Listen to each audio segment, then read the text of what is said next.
Salut à tous, c'est Alex Monique. J'espère que vous allez bien les amis, car aujourd'hui, on va parler d'une petite nouveauté. À peine a-t-elle été dévoilée que déjà vous me demandez d'en faire une vidéo. Preuve que vous êtes quand même au taquet et toujours en quête de savoir. C'est bon le savoir. Bon allez, je ne vais pas vous parler des gilets jaunes, mais on va parler Lamborghini. Car Lamborghini a dévoilé un nouveau modèle au monde entier. Et vous verrez, je trouve qu'il y a pas mal de choses à dire. Son nom, SC18 Alston. Hein? Aston? Non, Alston. SC18 Alston. Bref, vous êtes prêts? Allez, c'est parti.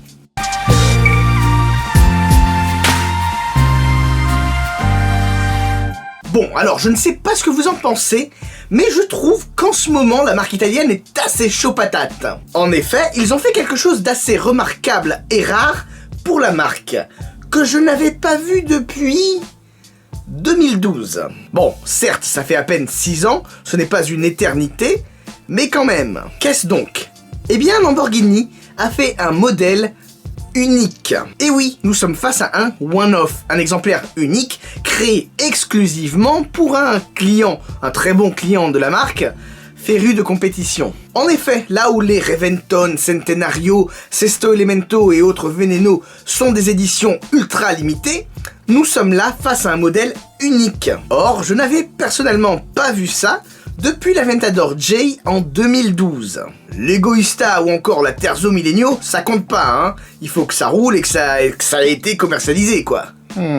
Voyons ça de plus près. Alors très sincèrement, à première vue, personnellement, moi je vois une Aventador SVJ. Une Aventador SVJ à qui on aurait greffé plusieurs éléments caractéristiques de Lamborghini. Du genre, disons-le, la face avant fait très Veneno quand même. Par ailleurs, plusieurs éléments greffés sur la voiture ont été inspirés des sports mécaniques et notamment de la division course de chez Lamborghini. Par exemple, certains morceaux de l'auto sont inspirés des Huracan GT3 Evo ou encore des Huracan Super Trofeo Evo. Je vais vous expliquer pourquoi un petit peu plus tard. Quant à l'auto elle-même, elle est peinte en gris Daytona avec des éléments rouges. Hein? Pardon? Quelqu'un a dit Sesto Elemento? Oui, c'est vrai que là, pour le coup, ça semble énormément inspiré de la philosophie de la Sesto Elemento quand même. Puis, on en parle du numéro 63 sur la carrosserie? Enfin, sérieusement, s'il n'avait pas présenté l'Aventador SVJ 63 il y a à peine quelques mois, ce serait ouf. Mais là, j'ai l'impression que c'est surfait presque en fait. L'aileron, en revanche, là c'est vraiment pas mal. Un mix de SVJ et de Veneno, de toute beauté. Enfin, je trouve. Mais les gars, je vais vous dire un truc.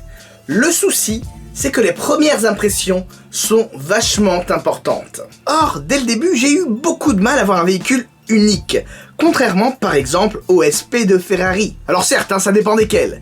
Et quand bien même on me taxerait de favoritisme, ça ne reste que mon avis. En revanche, petite analyse que je trouve intéressante par rapport à la SC18 Alston de chez Lamborghini, c'est qu'elle ouvre une nouvelle ère pour la marque italienne. Une nouvelle ère de one-off. Autre élément super intéressant, c'est la première fois dans l'histoire de Lamborghini que leur département Squadra Corse collabore directement avec un client pour créer une auto. Et contrairement à ce que j'ai pu lire et ce qui a été dit, cette auto est bien homologuée pour la route. Même si, compte tenu de son nom et de son look, son domaine de prédilection, c'est le circuit. Du coup, SC18, SC c'est Squadra Corse, 18 j'imagine 2018, mais Alston, c'est quoi? Alors là pour le coup j'en ai aucune idée. Je vois pas du tout d'où ça sort, et le propriétaire n'a rien dit à ce sujet. Il garde ses secrets.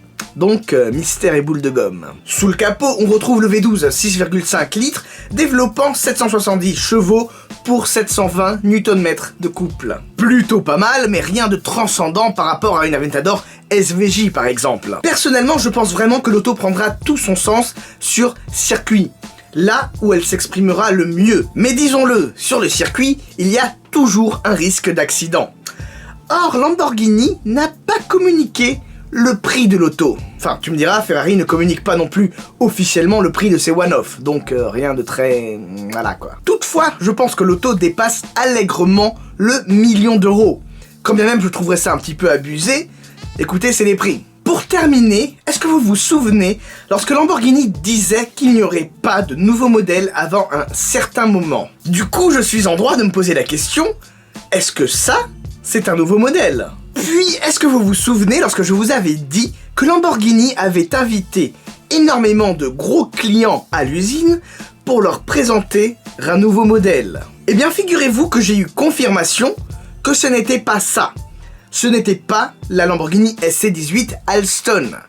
Donc c'est plutôt intéressant, car ça laisse suggérer que des choses sympas sont à venir. Cool, non? Maintenant, passons au Comstime. Alors, dans la dernière vidéo, Brandon Taloche nous dit « Les trottinettes à Paris, c'est l'enfer. Au bûcher !» Ah ouais, je savais qu'il y avait un petit peu de haine, mais pas à ce point-là. Alors personnellement, je n'ai jamais eu aucun problème, ni avec une trottinette, ni avec un vélo d'ailleurs, que ce soit en voiture ou à pied. Donc j'imagine vraiment que ça dépend des expériences de tout un chacun. Mais je le maintiens, ce n'est pas la trottinette elle-même le problème, c'est l'utilisateur et ce qu'il en fait. Voilà, cette vidéo est désormais terminée, merci à vous de l'avoir regardée jusqu'au bout. J'espère sincèrement qu'elle vous aura plu, d'ailleurs si c'est le cas, n'hésitez surtout pas à me lâcher un petit like, un petit pouce bleu, un commentaire ou mieux, un partage, vous le savez c'est super important pour le référencement. Mais surtout n'oubliez pas, on n'a peut-être pas la même voiture, mais on a la même passion. Sur ce je vous dis à très bientôt, ciao ciao.